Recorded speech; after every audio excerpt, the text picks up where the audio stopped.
La serie Transformados abarca algunos aspectos de la vida cotidiana, de la vida diaria, de los cuales vamos a ir hablando durante esas 7 semanas.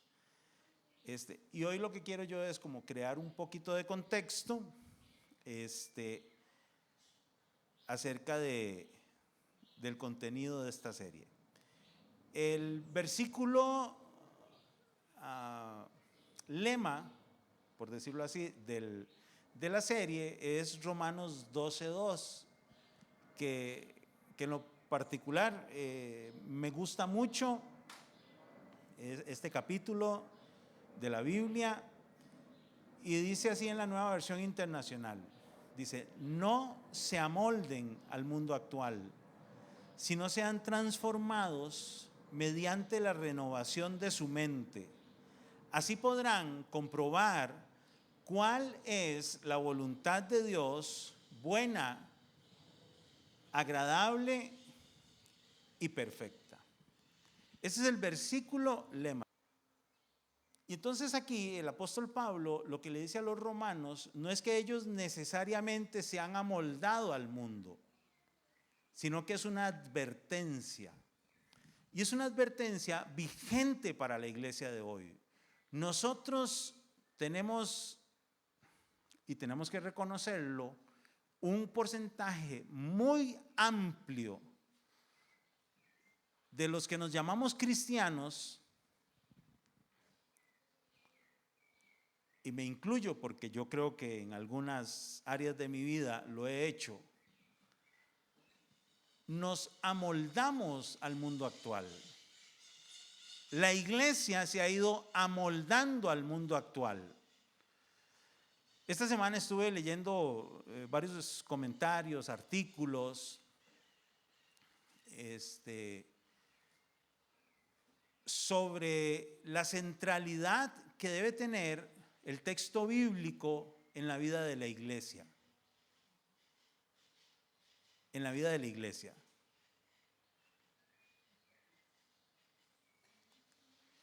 Dice que no solo de pan vivirá el hombre, sino de ¿qué? Toda palabra que ¿qué? Que sale de la boca de Dios. Para nosotros, ¿cuál es la palabra que ha salido de la boca de Dios? La Biblia. No amoldarse se refiere a no conformarse uno a la moda exterior o a la apariencia, acomodándose uno a un modelo o diseño que es lo que la sociedad promueve. Primera de Pedro 1:14 dice: como hijos obedientes, ¿hijos de quién? De Dios. ¿Obedientes a quién? No se amolden a los malos deseos que tenían antes, cuando vivían en la ignorancia. ¿En la ignorancia de quién? De Dios, de Jesucristo, de la palabra. Nosotros nos amoldamos a nuestros pecados favoritos y nos justificamos engañándonos a nosotros mismos, porque a Dios usted no lo engaña, a Dios usted no lo convence de que tal vez ese versículo no es tan radical, porque lo que la Biblia llama pecado era pecado cuando se escribió hace siglos, como es pecado hoy. Y la paga del pecado es muerte, es separación eterna de Dios. Y aquí Pedro está diciendo que no nos amoldemos a nuestros malos deseos que teníamos antes. O sea que cuando yo vengo a Cristo, yo ya no debo dejar que mi vida sea gobernada por mis pasiones, por mis deseos humanos, carnales, que todos tenemos. Y el que diga que no los tiene, yo no sé si sea un ángel disfrazado aquí, camuflado entre nosotros. Pero si usted tiene mamá y papá, que de fijo lo tiene, usted no es un ángel.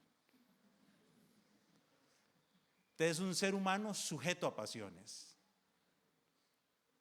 La Reina Valera del 95 dice así: no os conforméis. Esta versión, como es así como en castellano antiguo, para nosotros, o muy españolizado, ¿verdad? Para algunos suena más santo, ¿verdad? No os conforméis a este mundo, sino transformaos por medio de la renovación de vuestro entendimiento, para que comprobéis cuál es la buena voluntad de Dios, agradable y perfecta. A veces uno le dice, Señor, muéstrame tu voluntad, pero yo no quiero ser transformado. Quiero que Dios me muestre su voluntad, pero yo no me dispongo a que el Espíritu me transforme. Y aquí aclaro, o sea, la transformación en la vida cristiana no es como la de muchos superhéroes que se pusieron en moda en las últimas décadas. O sea, siempre han estado de moda, pero aquí a través de las películas, ¿verdad? De Marvel o DC. Entonces, por ejemplo, Superman se transforma en Superman cuando se pone ¿qué? El traje. Se quita los anteojos y hace así, y ya tiene el traje ahí pegado. Peter Parker, el hombre araña. Entonces se transforman como a conveniencia, ¿verdad? Cuando quieren ser normales, no usan el traje, y cuando quieren ser superhéroes, se lo ponen. Es como los Transformers. Fue el primer ejemplo que yo pensé. Los Transformers se supone que son como robots extraterrestres, pero para poder convivir en la sociedad, en la tierra, se disfrazan de trailers, de automóviles, ¿cómo es que se llama? Bumblebee, el carro de carreras amarillo, ¿verdad? Y ahí todos, y entonces las figuritas estas, algunos son coleccionistas y todo eso. Pero ellos se transforman para poder pasar como parte de los otros. Se supone que si uno conoce a Cristo, ¿uno qué es? Bueno, cristiano es el nombre con el que nos bautizaron hace siglos. Pero si yo le entrego mi vida a Cristo, acepto su perdón, acepto el regalo de su salvación, que no es por obras, no es nada que yo hice, sino es por el amor de Dios, yo paso a ser un hijo de Dios. Y una vez que yo soy hijo de Dios, ¿cuándo debería seguir siendo hijo de Dios? ¿Cuándo me debería comportar como hijo de Dios? Pero tenemos los hermanos Transformers, que cuando están en algunos ambientes se transforman y se olvidan que son hijos de Dios. Y es peligrosísimo para un cristiano, para la vida cristiana, empezar a hacer algunas concesiones en mi conducta. No, es que escuchar esta música no me afecta. Y usted quién sabe qué letra está escuchando. Y peor si la bailan, ¿verdad? Porque entonces empiezan algunos movimientos. ¿Verdad? Algunos ya están aquí, ¿verdad?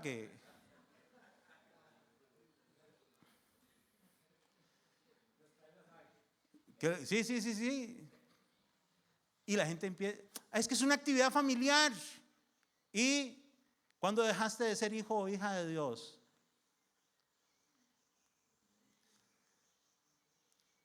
Voy a decir algo que seguro va a caer muy mal a alguna gente.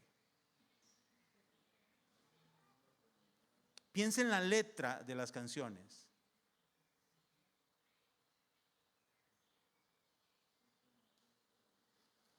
¿Usted cree que Dios se goza en ver a un hijo suyo, una hija suya, repitiendo estupideces, vulgaridades, conceptos equivocados del amor? Porque no es solo el perreo, no es solo el reggaetón, porque hay baladas, boleros, clásicos, porque eso no es de ahora. Lo que pasa es que todo el mundo cree que la música de antes sí era bonita. No, esa fue la que usted oyó cuando usted era joven. Pero hay música revulgar entre la música romántica.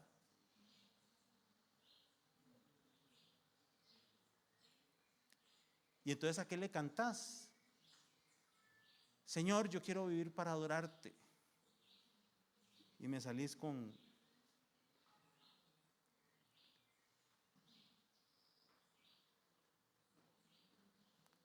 en temas de música, de medios de entretenimiento, de cine, de miniseries, nos vamos amoldando y empezamos a consumir. Y dejamos que todo eso penetre en nuestra mente. Y si yo dejo que mi mente se llene de basura,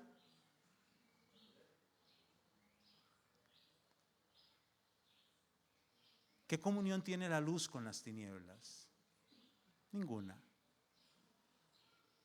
Por eso dice que hay que ser transformados, y ahí primero menciona la mente, pero bueno, estoy en la introducción, entonces todavía no me quiero meter en esto. En el comentario bíblico contemporáneo, que es hecho por teólogos latinoamericanos, me encontré este párrafo muy interesante. Dice: los cristianos viven en el mundo, pero no son víctimas de su entorno. La pregunta es si nosotros estamos siendo víctimas del entorno. Ay, no, es que nada que ver. O sea, hoy todas las parejas están en unión libre. Hasta miedo les da a decir que es unión libre. Viven juntos, conviven. Y usted les oye un montón de palabras para que suene bonito, pero es lo mismo: pecado, fornicación, adulterio.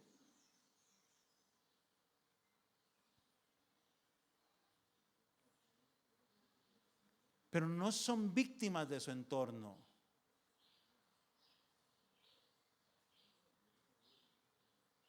Jesús, cuando oran, ellos están en el mundo, pero no son del mundo. Dice, deben ser continuamente transformados. Y esta palabra transformados dice, palabra que se relaciona con el término metamorfosis. Y en este contexto tiene que ver con un cambio interno de la persona, es decir, un arrepentimiento, y no la transformación de un capullo en una mariposa. Pero en este contexto, la metamorfosis no es, o sea, usted no está en un capullo, o sea, usted no es una oruga, que más adelante, quién sabe cuándo, ya sí va a ser una mariposa preciosa. No, usted es un ser humano. Y la transformación que Dios ofrece empieza el día que uno se entrega al Señor y se convierte y se arrepiente. El Espíritu Santo es el que nos convence de pecado y nos ayuda a nosotros a experimentar el nuevo nacimiento. Y por eso es que el Espíritu Santo es necesario en la vida de uno hoy, porque es quien me ayuda a tomar la dirección correcta delante de Dios. Es quien me ayuda a obedecer la palabra de Dios. Es el que me ayuda a vencer la tentación. Por eso es que Pablo escribe en Gálatas acerca de los frutos de la carne y los frutos del Espíritu. El asunto es de quién me dejo gobernar yo, si por mi naturaleza pecaminosa o por el Espíritu Santo. El cristiano es renovado de adentro para afuera. Hay cristianos que son pura apariencia. Yo siempre he puesto el ejemplo, ¿verdad? Del carrito de helados, de esos que van sonando y tienen campanitas y suenan tilín, tilín, tilín, tilín, tilín. O sea, no hay nada peor que quererse comer un helado. Yo recuerdo una vez, evidentemente yo crecí en un contexto ahí familiar en que no había plata para irse a comprar el helado del carrito, porque los del carrito son más caros que los de la pulpería. Pero en la pulpería hay que caminar 100 metros o 200. El carrito está pasando al frente. Y entonces a mí no me daban plata para helados. Y una vez sí. Y suena el carrito y salgo yo y tienen tal helado, un crunchy. Ay, no, ya no tengo nada. Y yo, ¿y para qué pasa?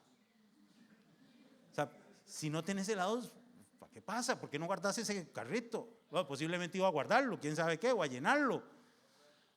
Pero amarrar esa campana, silenciarla, bajarle el volumen. O sea, usted se imagina ese trauma de la niñez. Uno nunca podía comprar del carrito de helados. Y el día que tengo plata hoy, y el carrito era puro tilín, tilín y nada de crunchies. Nada de crunchies. Nada de paletas. muchos cristianos en muchas partes de nuestra vida con el Señor hemos sido así, pura apariencia, puro tilín, tilín y nada de sustancia, nada de contenido.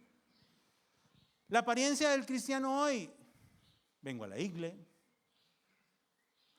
Y este es un paso que ya muchos cristianos ni dan. Muchos se consideran cristianos sin congregarse. Esos cristianos no existen. Todavía antes uno andaba la Biblia física. Hoy es fácil porque hoy uno la anda aquí. ¿En cuál versión quiere que se la lea? ¿Se la leo en hebreo, griego o en africano? Y usted escoge el idioma ahí. Si en español nos cuesta entenderla, digo yo, porque a veces nos hacemos así como los que no entendemos. O sea, lee uno un pasaje, oh Señor, mi no entender, y es, oh Señor, qué difícil está cumplir esto. Dice, el cristiano es renovado de adentro para afuera, y esto no lo produce la Torá, o sea, la ley, sino el Espíritu. Porque yo me puedo saber todas las historias de la vida sin tener un 1% de transformación interior. Yo puedo saberme muchísimos versículos que de mero conocimiento no pasa. Y el conocimiento, dice la palabra de Dios, que envanece. La letra mata, pero el Espíritu vivifica. Entonces yo puedo saber, pero si eso no se hace vida en mí por la obra del Espíritu, voy a ser como el carrito de los crunchies. Romanos 7, 21-25, lo leo en traducción en lenguaje actual. Pablo está en un dilema, ¿verdad? Y él dice, lo bueno que quiero hacer no lo hago, y lo malo que no quiero hacer, eso termino haciendo. ¿Le ha pasado a usted? Aquí dice, léase el capítulo completo, pero este es un buen resumen. Dice, me doy cuenta entonces de que, aunque quiero hacer lo bueno, solo puedo hacer lo malo. O sea, no me sale lo bueno. Yo lo intento y la pulseo y termino metiendo las patas. Termino pecando. En lo más profundo de mi corazón amo la ley de Dios. ¿Ustedes se acuerdan en un momento en que Pablo presenta sus atestados? Judío de judíos, fariseo, discípulo de ¿quién? De Gamaliel, circuncidado al 8º día y no sé qué, y empieza la lista y Pablo termina diciendo, y todo eso lo tengo por basura. Y basura es una palabra bonita. Y en lo más profundo de mi corazón amo la ley de Dios. Pero también me sucede otra cosa. Hay algo dentro de mí que lucha contra lo que creo que es bueno, y es nuestra naturaleza pecaminosa. Lo que en Reina Valera del 60 llama la concupiscencia, que es la naturaleza pecaminosa que habita en todos y con la que luchamos todos los días. ¿Cuántos se ven tentados a pecar todos los días? A cada rato. Y cierto, ¿no?, que a veces uno con ciertos pecadillos se da licencia de ser tentado más. Y a veces uno juega, ¿verdad? Cochino diablo me está tentando. Cochino diablo me está tentando. Cochino diablo, no me tiente más. ¿Verdad? Cochino diablo, vea, usted me está tentando, pero yo estoy a punto de cruzar la línea. Por culpa del cochino diablo caí en la tentación. Y así somos. No, sí, el diablo es cochino y mentiroso y todo lo que pueda hacer. Pero cochino yo, que sabiendo hacer lo bueno, no lo hago. La Biblia me dice que hay una tentación y yo tengo que hacer ¿qué? La de José. Huir.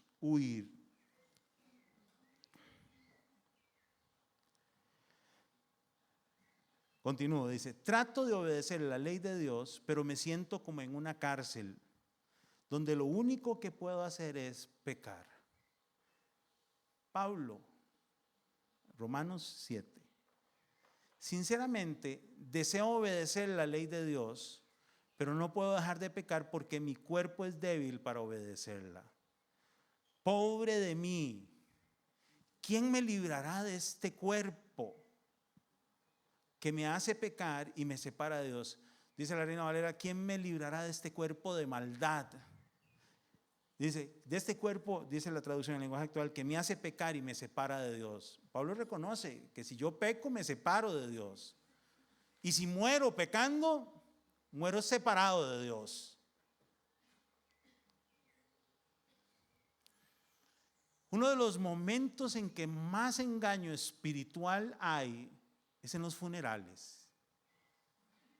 Cuando alguien muere, y sobre todo si es un ser querido, si es alguien cercano, uno a veces se autoengaña diciendo, no, Dios lo tiene ya en la santa gloria.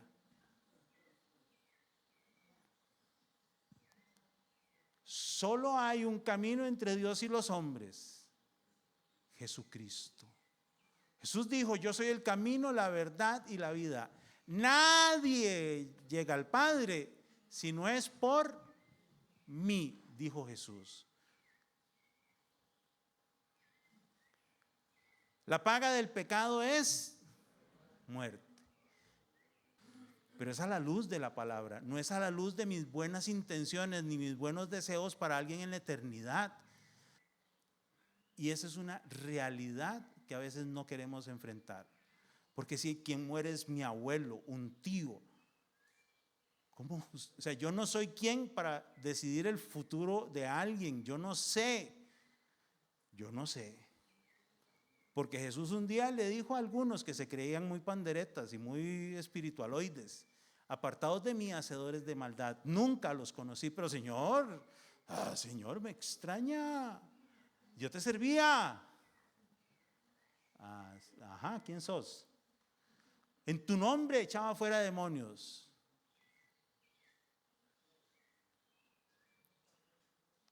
Nunca os conocí. Apártense de mí, hacedores de maldad. Así de serio es esto. Trato de obedecer la ley de Dios, pero me siento como en una cárcel donde lo único que puedo hacer es pecar. Sinceramente deseo obedecer la ley de Dios, pero no puedo dejar de pecar porque mi cuerpo es débil para obedecerla. Pobre de mí, ¿quién me librará de este cuerpo que me hace pecar y me separará de Dios? Y entonces aquí Pablo en esta última frase, en el versículo 25, lo dice, le doy gracias a Dios porque sé que Jesucristo me ha librado.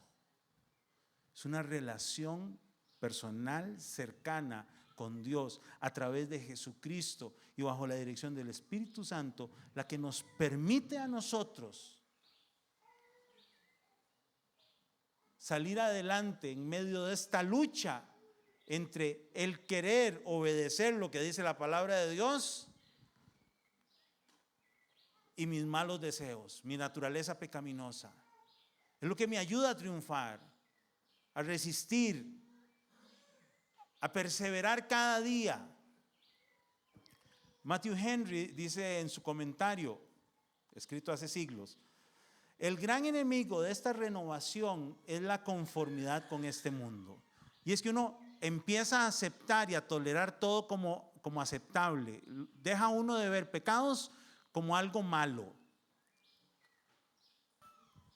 Pero yo no puedo entrar en esa conformidad con las cosas del mundo y tengo que revisarme. Dice, cuídate de hacer planes de felicidad como si estuvieran las cosas de este mundo que pronto pasan. Gente que busca pasarla bien. Ay, es que unos shots no hacen malo.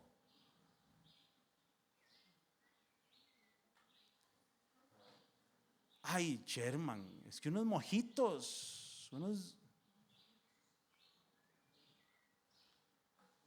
¿En qué momento el consumir algo alcohólico pasa a ser pecado?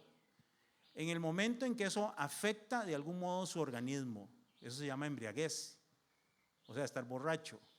¿Cuándo se da a alguien que está tomando algo con contenido alcohólico que está perdiendo capacidades físicas o mentales. ¿No se da cuenta? Que yo me tomo 3 y no me pasa nada. Manejando tener la misma destreza. ¿O necesitas de eso para alegrarte? Porque si necesitas de eso para alegrarte, necesitas algo que altere tu estado normal. Pero empezamos a justificarnos. O sea, yo no puedo decir que tomar algo alcohólico pueda ser, o sea, sea pecado en sí, porque en la cultura en que creció Jesús tomaban vino. Y créanme que los Welch no los habían inventado. Y si Jesús transformó en su primer milagro agua en vino, no fue vino sin licor. O sea, eso yo lo tengo claro. Pero yo no veo a Jesús con sus discípulos en un fiestón. Nunca.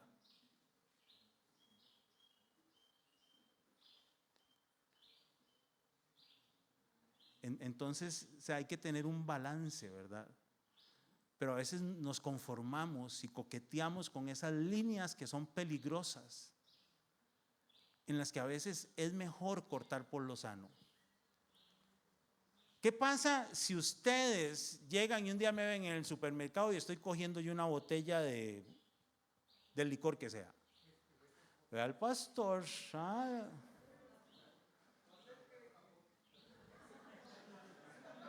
va a poner las frutas para el queque navideño, ¿verdad? Pero uno no debe buscar la felicidad en ninguna cosa que ofrezca este mundo.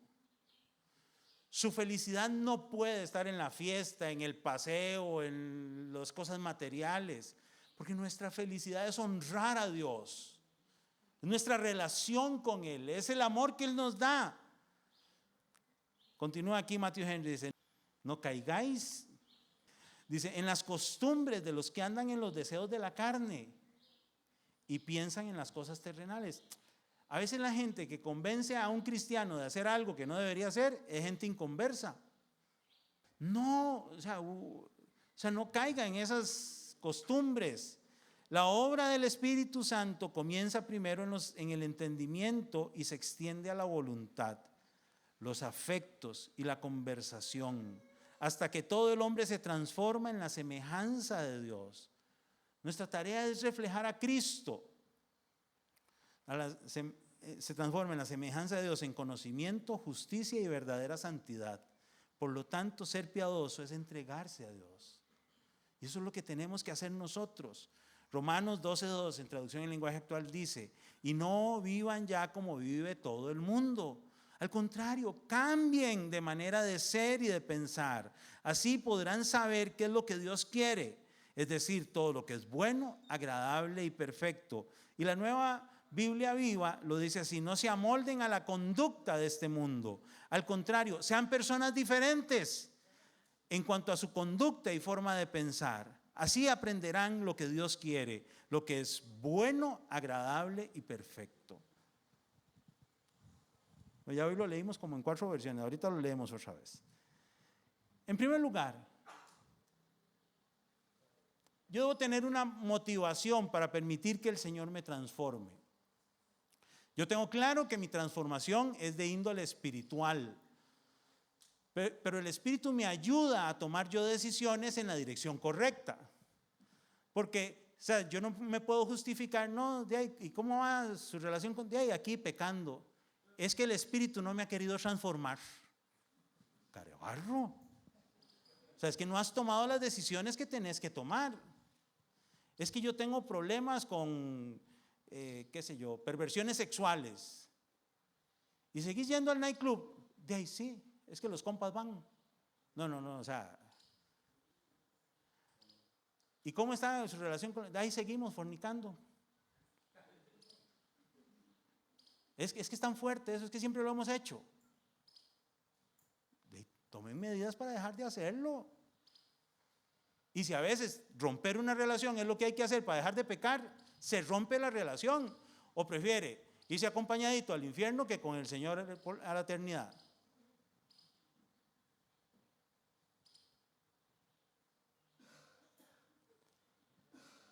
¿Cuál es nuestro motivo? ¿Cuál debe ser nuestro motivo? Por lo tanto, hermanos, dice Romanos 12:1, tomando en cuenta la misericordia de Dios, considerando la misericordia de Dios, ¿sobre cuánto se ha derramado la misericordia de Dios? ¿Se ha derramado sobre su vida de algún modo la misericordia de Dios? ¿Cuándo? Sobre mi vida es siempre, es siempre. Ahora sí, pienso yo en lo bondadoso, en lo amoroso, en lo misericordioso que es Dios conmigo. Y entonces yo tomo en cuenta eso. O sea, si Dios entregó a su único hijo por mí, yo lo considero y yo lo aprecio y yo lo valoro. Y ese es mi motivo, es su amor por mí, me inspira a mí a vivir para Él, a amarle a Él, a consagrarme a Él, a entregarme totalmente a Él. Y entonces tengo un motivo, el gran amor de Dios por mí. Y ese motivo tiene que producir una actitud, la actitud de alguien que quiere agradar a Dios. Y entonces dice la segunda frase de este versículo, que cada uno de ustedes en adoración espiritual,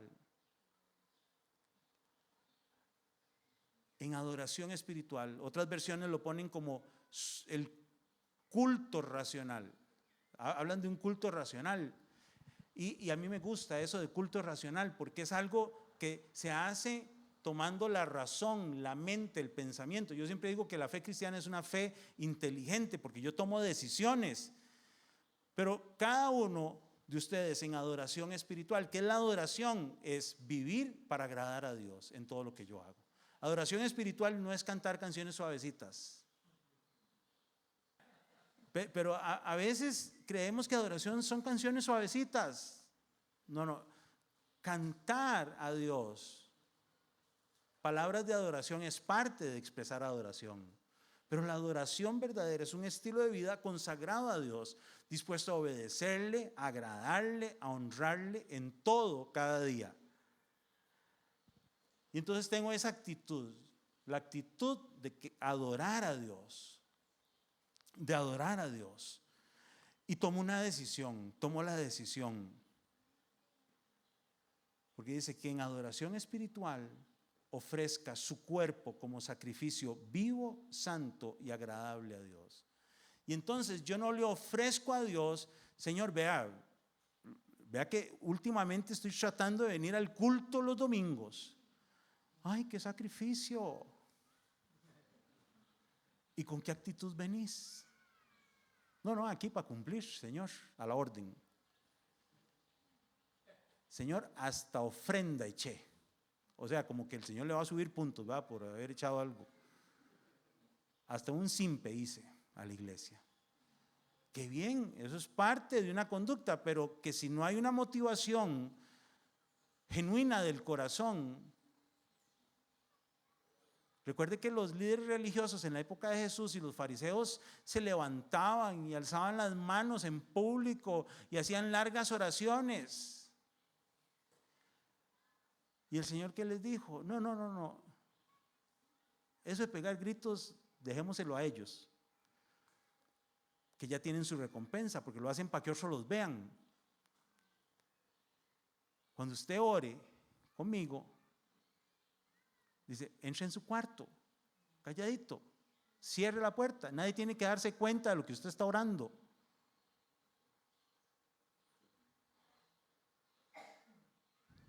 Y Dios, que ve en lo secreto, puede recompensarte en público, pero en el secreto está la clave. Y entonces yo, que aprecio y valoro el amor de Dios, que tengo la actitud y el deseo de adorar a Dios con todo mi corazón, me ofrezco por completo a Él. Para mucha gente es muy fácil echar plata en una canasta o en un sobre o hacer una transferencia. Pero lo que realmente cuesta es ponerme yo en el altar de sacrificio y decirle: Señor, aquí estoy. Yo soy un sacrificio vivo y quiero ser un sacrificio santo y agradable para ti.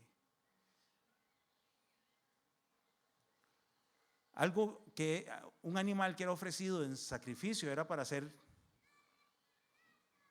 degollado, iba a morir.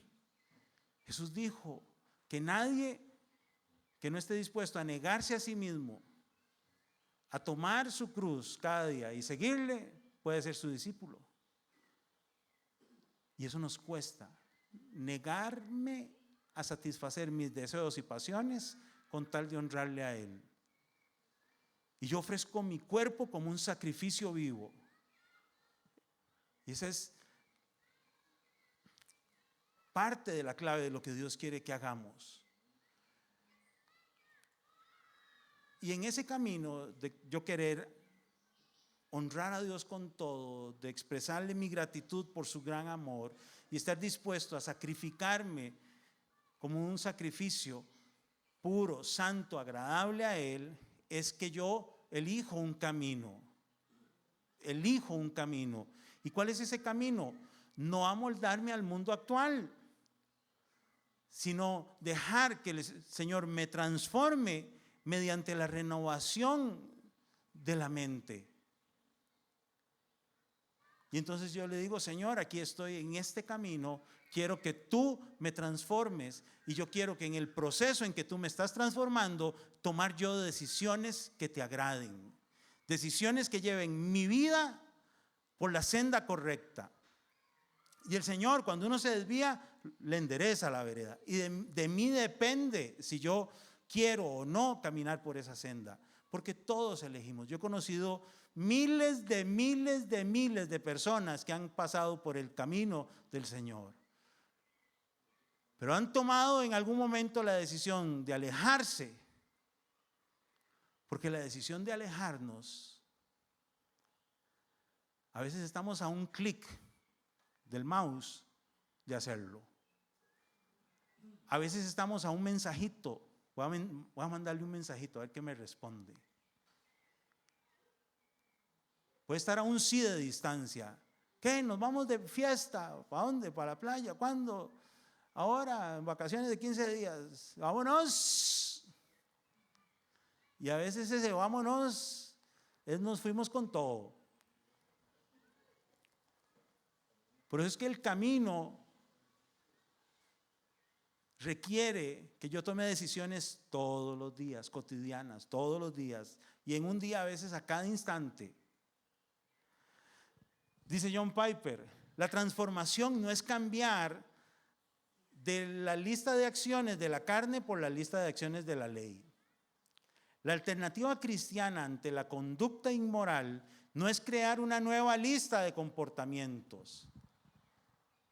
O sea, no es que nosotros aquí en Vida Abundante vamos a ponerle una lista de nuestros mandamientos. En Vida Abundante os comportaréis así. No vendréis. Mejor no digo nada, casi digo algo. Y yo sé cómo son, yo sé cómo son. Y evita uno, o sea, las iglesias se han llenado de esas listas. Algunas iglesias todavía las mantienen. Dice: la alternativa cristiana para la inmoralidad es el poder triunfante y la transformación del Espíritu Santo mediante la fe en Jesucristo nuestro Salvador, nuestro Señor y nuestro tesoro. De modo que la transformación es un profundo cambio interno, pagado por la sangre de Cristo y llevado a cabo por el Espíritu Santo. ¿Y cuál es nuestra meta? ¿Cuál es nuestra meta? Poder comprobar cuál es la voluntad de Dios, buena, agradable y perfecta. Porque cuando yo estoy en el camino de tratar de agradarle a Él, de dejarle que Él me transforme, me renueve, actúe en mí, yo voy descubriendo su voluntad, que es buena, agradable y perfecta. Es que alguna gente cree que la voluntad de Dios es amargarnos la vida en esta tierra para tener un fiestón en el cielo. Alguna gente vive así, es que ni modo, me tengo que portar bien. ¿Y qué? ¿Y usted por qué no hace? Es que la religión me lo prohíbe. Es que la religión, es que el pastor se enoja. No, yo no me enojo. Yo no me enojo. ¿Se imagina cómo viviría yo por cada joven y cada adulto que he conocido desde que empecé a servir al Señor en 1990 como líder de jóvenes? Yo le puedo contar generaciones que hoy están lejos del Señor. Imagínense si yo me enojara, o sea, no tendría bilis, ni hígado, ni nada. A mí me duele. Pero al final, ¿sabe qué digo yo?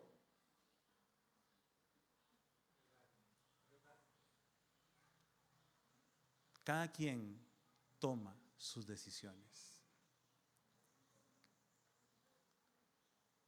Y cada quien elige qué hacer con su vida.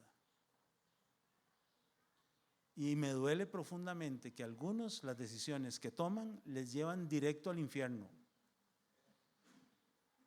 Aunque sean buena gente, aunque yo les siga amando, aunque sean de mi familia. ¿Qué puedo hacer yo? Si cada quien debe rendir cuentas delante de Dios de sus actos. Yo no puedo hacer nada. Yo puedo tratar de recordar el amor de Dios para ver si acaso algunos regresan y permiten que el Señor les transforme.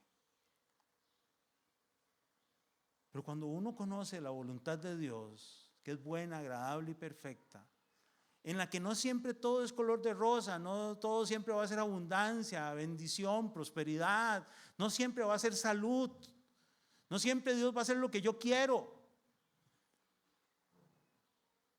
Pero en medio de todo, Él es soberano y yo sé que Dios lo que hace en mi vida es parte de su voluntad para llevarme ¿a qué? A una meta. Porque vivir la vida cristiana sin tener metas es como un barco a la deriva, yo no sé hacia dónde voy. El apóstol Pablo tenía clarísimo esto de ir a una meta. Filipenses 3:12 dice, no es que ya lo haya conseguido todo. Imagínense Pablo, el escritor de la mitad de los libros del Nuevo Testamento, y dice, no es que ya lo haya conseguido todo, fundador de no sé cuántas iglesias, que capacitó a no sé cuántos pastores y equipos de liderazgo para la iglesia, el que estuvo dispuesto a ser azotado, encarcelado, apedreado. Pero Pablo dice, yo no lo he conseguido todo y tampoco soy perfecto, dice Pablo. Él estaba ubicadito, dice, sin embargo, sigo adelante, esperando alcanzar aquello para lo cual Cristo Jesús me alcanzó a mí. Pablo sabía que cada día tenía que tener una meta y era seguir adelante esperando alcanzar la meta del llamamiento que Dios le hizo, que era estar en su presencia por la eternidad. Esperando alcanzar aquello para lo cual Cristo Jesús me alcanzó a mí. La pregunta es, ¿usted desea, usted anhela alcanzar aquello por lo cual Cristo Jesús murió en la cruz, resucitó al tercer día y le ha brindado su amor a usted? Yo sí. Cuando uno se establece metas espirituales en la vida cristiana, en primer lugar es una responsabilidad espiritual. Yo no puedo conformarme. En segundo lugar es un acto de fe. Yo tengo la fe de que heredaré la vida eterna y me permite enfocar mi esfuerzo. Yo trato de no perder tiempo en cosas que me alejan del propósito eterno de Dios. Filipenses 3:13, hermanos, no pienso que yo mismo lo haya logrado ya. Más bien una cosa hago, olvidando lo que queda atrás y esforzándome por alcanzar lo que está delante. A veces cuando uno tiene ya ciertos años en los caminos del Señor y sirviéndole, puede llenarse uno de vanidad. Yo recuerdo cuando iba a otros países, cuando yo le predicaba a multitudes, y uno puede inflarse así el pecho, el ego. Pero aquí Pablo me dice, yo no lo he logrado todo. Y lo que pasó atrás está en el pasado. Pero hoy tengo que tomar la cruz. Hoy tengo que negarme a mí mismo. Y hoy tengo que seguirle para alcanzar lo que queda en el futuro. Cuando yo establezco metas espirituales, esas me ayudan a ir hacia adelante. Y si mi futuro es encontrarme con el Señor por toda una eternidad, hacia ahí trataré de caminar. Y forja mi carácter, porque yo no vivo ya haciendo lo que me da la gana, sino trato de vivir para honrarlo a Él. Y eso produce una recompensa. El que persevere hasta el final, dijo Jesús, será salvo. Filipenses 3:14 dice: sigo avanzando hacia la meta para ganar el premio que Dios ofrece mediante su llamamiento celestial en Cristo Jesús. 1 Corintios 9:24 dice: ¿no saben que en una carrera todos los corredores compiten, pero solo uno obtiene el premio? Corran pues de tal modo que lo obtengan. Todos los deportistas entrenan con mucha disciplina. Ellos lo hacen para obtener un premio que se echa a perder. Nosotros, en cambio, por uno que dura para siempre. Nosotros estamos en la carrera correcta, en la que da un premio eterno. Y dice el verso 26 de 1 Corintios 9, dice: así que yo no corro como quien no tiene una meta. No lucho como quien da golpes al aire. Un día estos vi un video cómico, ¿verdad? Posiblemente era alguien que no estaba en el uso de sus facultades, peleando contra el aire. Yo no sé si estaba drogado o borracho, pero estaba peleando contra el aire. Y se veía chistoso alguien dando golpes al aire. Y le daba con unas ganas que Dios guarde hubiera habido alguien ahí. Un cristiano sin tener el propósito de llegar a la meta es como un borracho peleándose con el aire. No lucho como quien da golpes al aire. Más bien golpeo mi cuerpo y lo domino. Porque yo he ofrecido mi cuerpo en sacrificio vivo para que sea santo y agradable. Y no es que usted se va a pegar, no es que usted se va a autoflagelar, ¿verdad? Como hacen algunos. Sino es que usted, cada vez que siente tentaciones, usted no le va a dar gusto a lo que su cuerpo supuestamente le pide. Es que yo no puedo vivir sin sexo. Vea, nadie se ha muerto por no tener relaciones sexuales.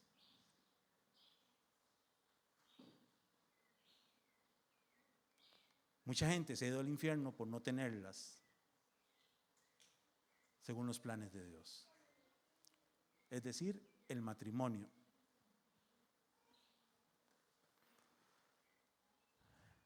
Y Pablo dice: no sea que después de haber predicado a otros, yo mismo quede descalificado. Y esta es una de las realidades tristes. Ver gente que predicaba, que enseñaba a otros,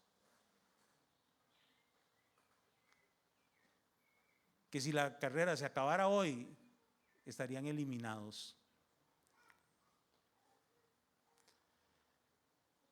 Para llegar a la meta, yo necesito el poder del Espíritu Santo. En mis propias fuerzas no lo voy a lograr nunca. Necesito la guía de la palabra de Dios y necesito el apoyo del pueblo de Dios. Son 3 elementos que Dios me dejó para poder seguir adelante. Y termino con Romanos 12:2, que dice: no se amolden al mundo actual, sino sean transformados mediante la renovación de su mente, y así podrán comprobar cuál es la voluntad de Dios, buena, agradable y perfecta.